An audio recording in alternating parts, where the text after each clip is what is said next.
ମୁଁ ଆଜି ଆପଣଙ୍କୁ ଗୋଟେ ଭଲ କଥାଟେ କହିବି। ଭିଡ଼ିଓଟିକୁ ଶେଷ ଯାଏଁ ଦେଖିବେ।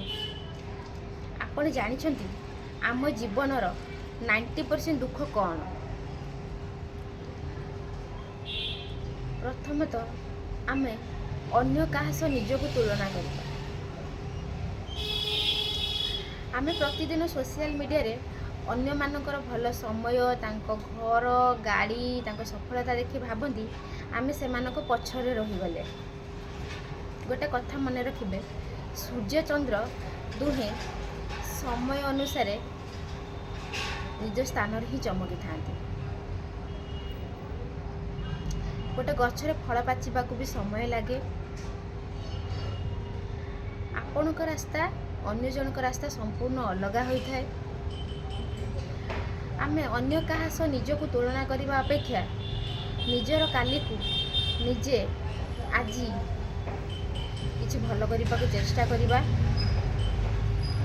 ଯଦି ମୋର ଏ କଥାଟି ଆପଣଙ୍କୁ ଭଲ ଲାଗିଥାଏ, ନିହାତି ଗୋଟେ ଲାଇକ୍ କରିବେ, ନିଜ ସାଙ୍ଗମାନଙ୍କ ସହିତ ସେୟାର କରିବେ। ଏମିତି ନୂଆ ନୂଆ ଭିଡ଼ିଓ ଦେଖିବା ପାଇଁ ଫଲୋ କରିବାକୁ ଜମାରୁ ଭୁଲିବେନି। ରହୁଛି, ଦେଖା ହେବ ନେକ୍ସଟ ବ୍ଲଗ୍ରେ। ନମସ୍କାର, ଜୟ ଜଗନ୍ନାଥ।